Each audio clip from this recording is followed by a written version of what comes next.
Hello, everybody, and welcome back to our authors series. Today, we've got Victoria Vojnovich here with us. She's one of the authors in the Grit and Tenacity, Women Transforming Leadership in Business and Community book. And Victoria, I'm really excited that you've been able to join us on this project. And would you like to tell us a bit more about you and what you're up to? You've got some big Absolutely. projects going So on. thank you, Kathy. This is great. So yes, I'm Victoria Vojnovich. I live in the South in Raleigh, North Carolina, on the eastern side of the U.S. I have been here since I graduated from university. I went to Penn State University. I was born in Philadelphia, so I live in the South, but I am a diehard Philadelphia sports fan. I do Go talk to Eagles. Dallas Cowboy fans, even though I bleed Eagles green and I bleed Penn State blue. I will have a good conversation with the Dallas Cowboys fan if they choose. But I'm a big sports fan. I've lived here, like I said, since I graduated from university. I have spent my entire career in tech. I started as a software developer, excuse me, and then I have moved throughout the corporate world. I worked in business process engineering. I've worked in HR. I now lead a very large cloud transformation office for an Indian headquartered global systems integrator. And that is very, very exciting as well. I'm also very involved in our community. I have served on several boards of several nonprofits. So that's kind of about me. What I'm up to these days. Well, I have my day job, obviously, but I'm also a graduate student. I plan to get my PhD in adult and lifelong learning. My research area is reimagining the future of work for mid to late career women, specifically women entrepreneurs.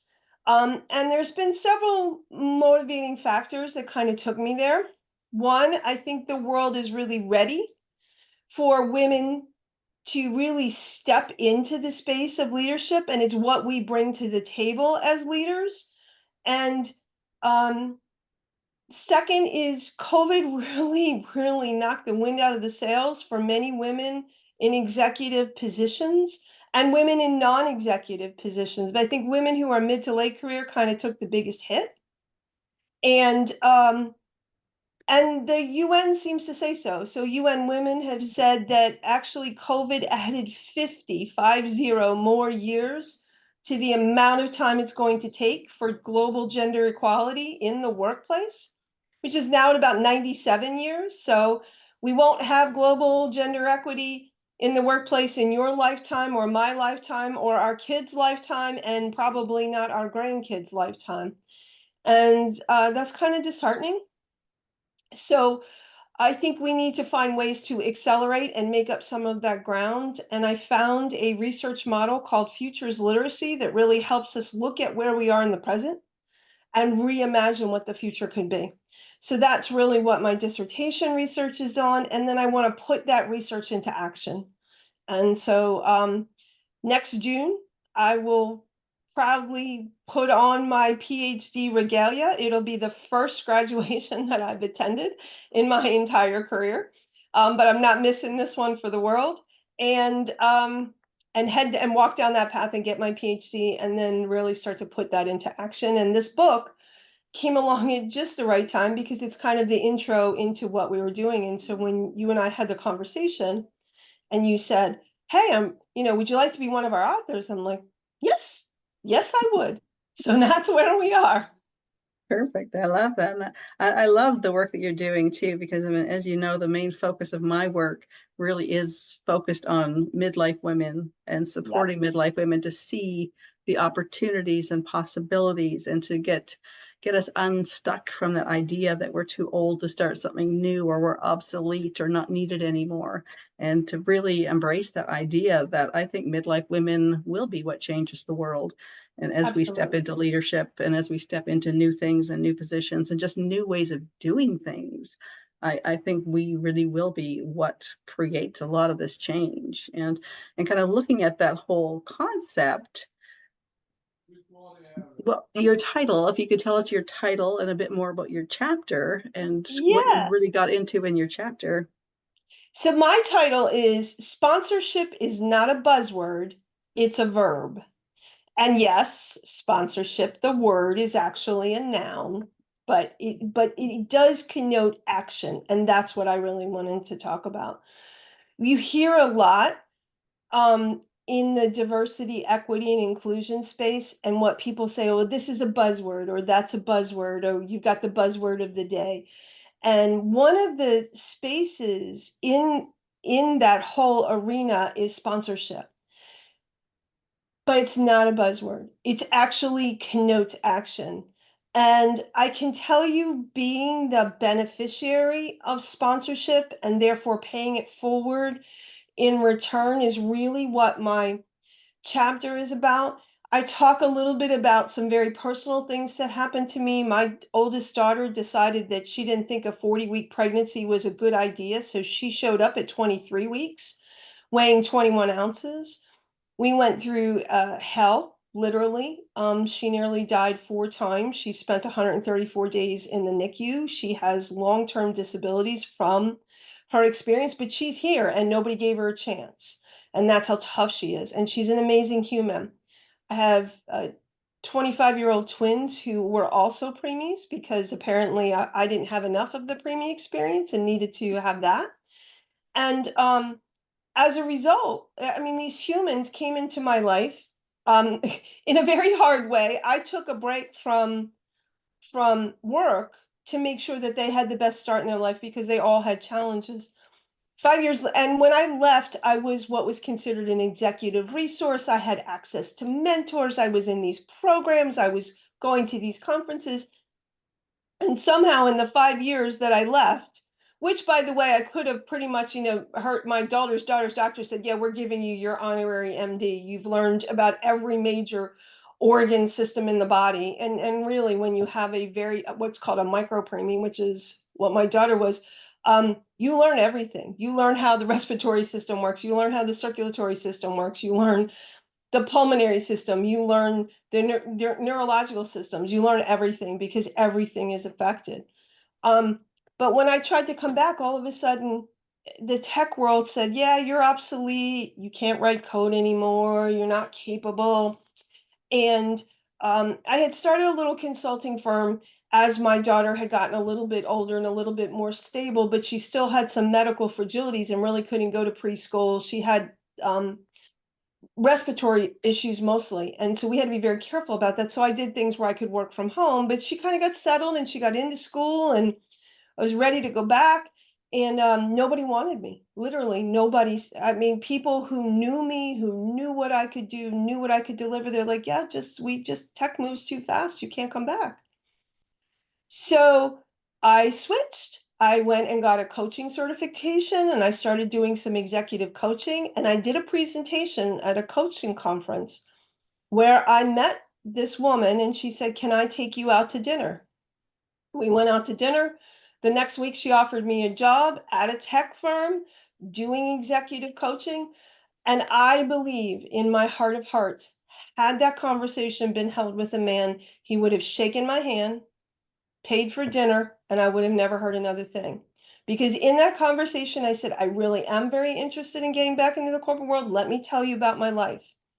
I have 3 high needs kids. I happy to hire childcare, happy to have homework done, extracurriculars, all of that done by childcare. There's absolute no go on showing up at medical appointments for my kids. I will be there for that. I will travel. I will let you know if I can't, that my kid does have emergencies, and I will be very transparent about that. And in the interim, you will get 150% of my work product and you will get everything that you're expecting. But these are hard and fast rules for me. And again, I think if that person had been a man, he would have said, well, okay, she's not really committed to the business world, which has nothing to do with it. I'm fully committed to the business world. I'm also fully committed to my children. And so that was my first experience at sponsorship.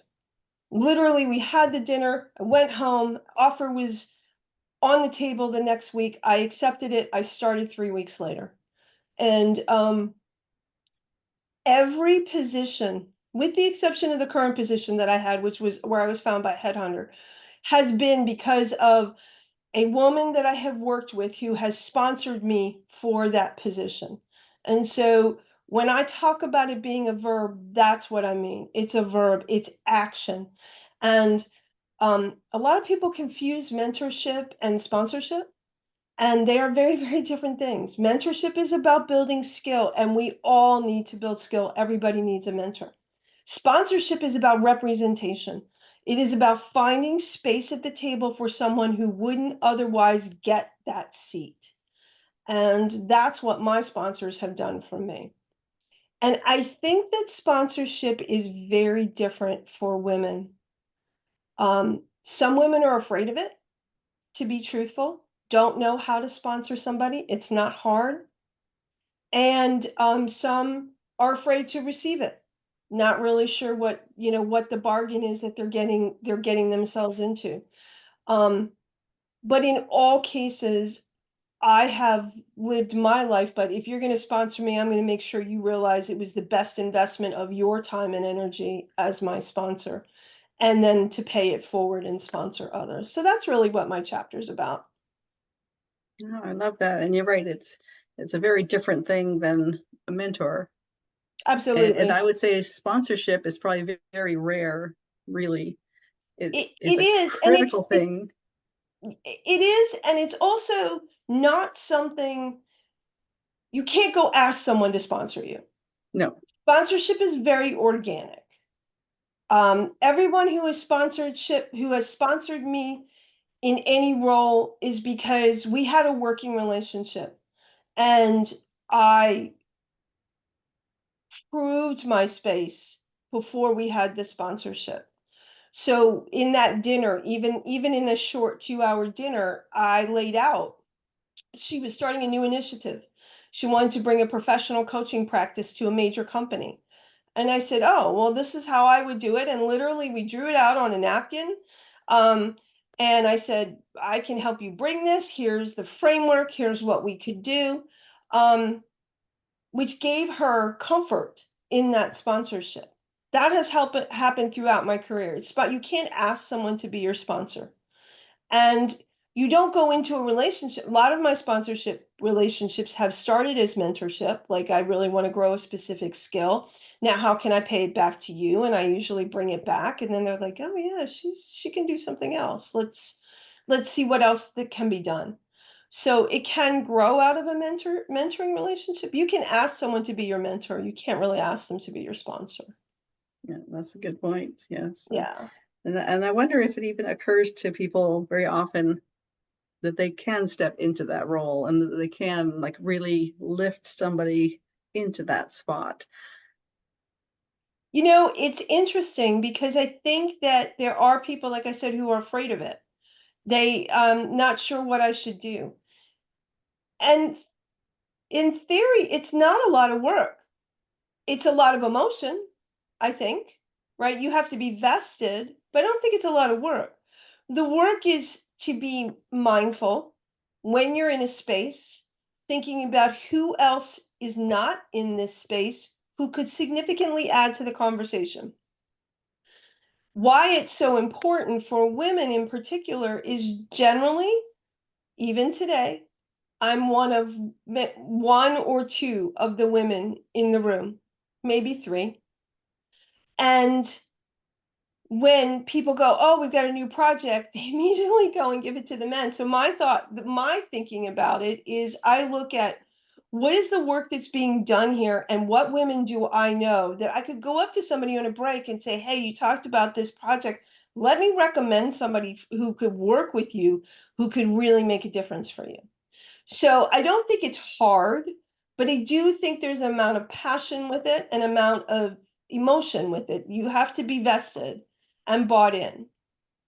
And then as I tell people who I've sponsored into positions, look, you're trading on your name, but you're trading on mine as well, right? I put myself out there for you. You don't owe me anything other than to do your very best. Yeah.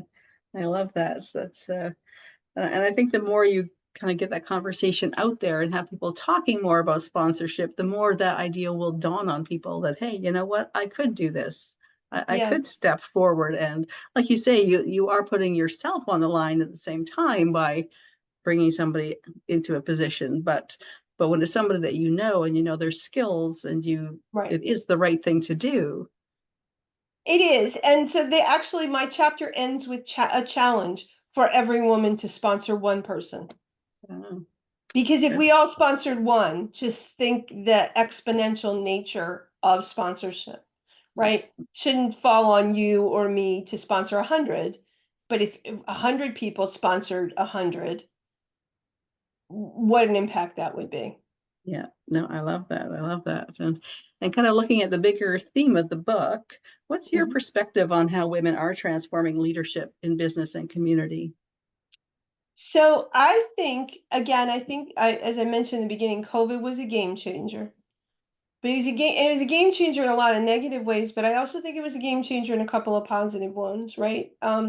Not to put on rose-colored glasses, it was awful. I did not like being locked into my house for 3 years. I already said my kid has respiratory stuff. She didn't go to college. She came home. I was like, you can do anything you want from the confines of this house. I didn't get you this far in life for you to die from COVID. Not going to happen on my watch.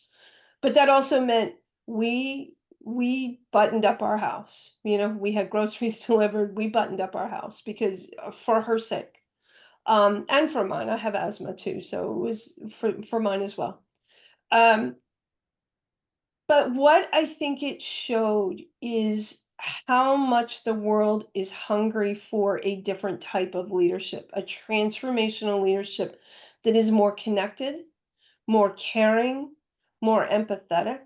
And and these are traits that have in the past been knocked down, especially in the corporate world. Oh, we don't need somebody, we just need somebody to be a hard person. We need somebody to be tough.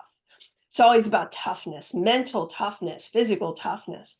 You can be tough and connected. You can be tough and empathetic. You can be tough and caring. And so, where I see women transforming leadership is bringing that transformational style of a connected, caring, empathetic workplace. And if you really read the literature about, this whole episode of quiet quitting, right? I'm so stressed out at work. There's no care for my well-being. That's what women bring to the workplace. We are the natural carers. I don't mean that to be a stereotypical thing. We just are. We are the natural carers. And again, if I go back to what the United Nations says is the positions of the future in thinking about this gender equity thing, the positions of the future are the caring professions. If you think about sustainability, sustainability is a caring profession. We are caring for the planet. If you think about healthcare, healthcare is a caring position, right? So, education, caring professions. And those professions, a lot of those professions are already more women centric. But as the world becomes more united, as the world becomes more connected, that connectedness in leadership becomes more and more critical.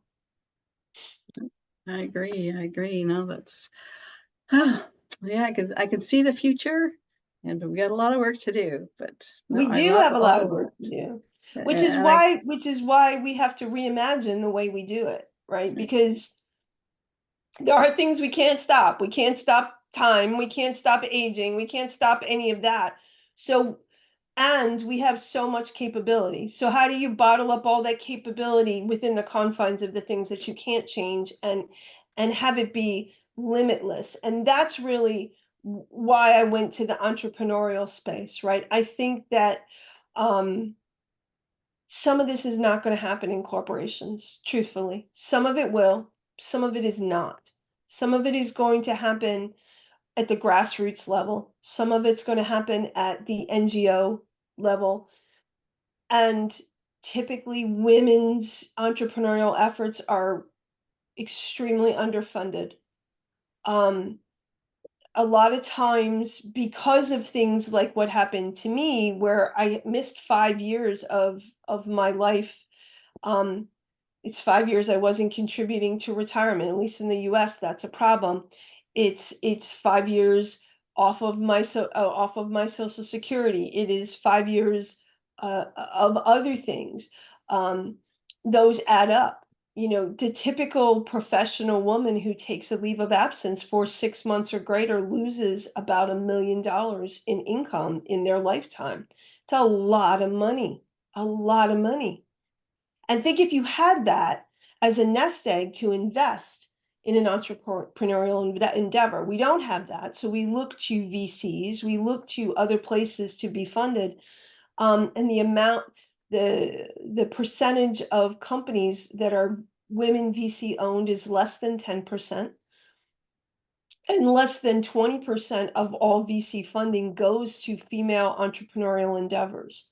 So what I'm hoping is that my work will open up the universe to here's the reality on the ground, here's the spaces where you can go, and looking at things like fractional roles, right? If you're an entrepreneur, do you need a full-time HR person? Maybe not, but you could use a fractional one for 3 months, get your processes in order, get things set up, and then you could probably bring in a more junior person who can actually execute.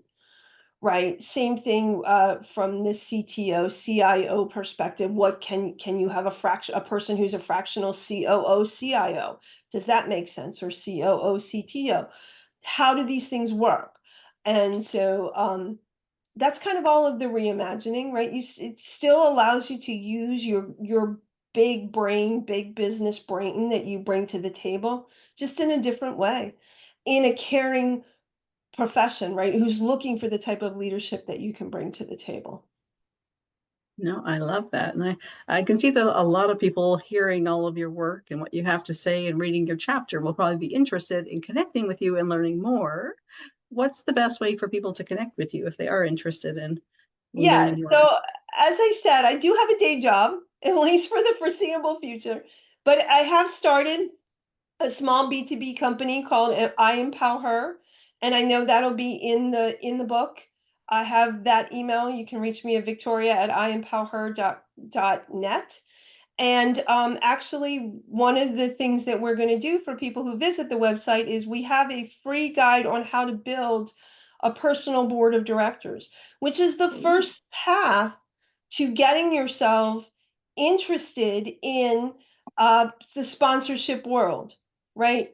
A lot of times I live with my personal board of directors. I have 6 people, and I actually rotate it based on where they are and where I am and what's going on with us. But those people are my go-to people, and they're for different characteristics. Like I have a community director, I have a business skill director, I have a personal health and wellness director who gets my butt out walking with her, and we go to the gym together. And you think about these things and you're like, oh yeah, I should do this, I should do this, I should do this. It's a lot easier when there's people there to support you and build this out and really make sure that my life continues to be well-rounded while I'm working full-time, while I'm a full-time PhD student, while I'm writing a dissertation, while I'm trying to start this little startup, what the things I'm trying to do.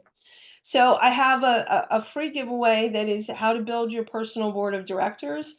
It's got a worksheet attached. And then some of the services that the company offers are executive coaching and just some startup conversations about futures and what your future could look like. So that's kind of where we are. As I progress in this process, which I'm not really sure the when on that, but I do have a great team with me who can pick up in the meantime while I figure out what I'm doing with my life and finish my doctorate, which is my ultimate immediate short-term goal. I've got coaches who are willing to take people on as clients. I've got some people who are great with startups and can do some consulting around startups, and we will build it from there. I love it. Thank you. Well, Thank thank you you. very much, Victoria, for being part of this book and for giving us your time here for this interview. It was wonderful to learn more about what you're up to and to really get to know you through these processes. Well, thank you, Kathy. Thank you for having me. I love the conversation. As you know, I'm always up for a conversation, and I'm really looking forward to the publication of the book. Um, Getting to meet the other authors has been one of the great joys of my life. Oh, perfect. That's always one of my favorite parts of these books too. Absolutely. Well, thank you very much. We'll talk to you again soon. Okay, great. Thank you.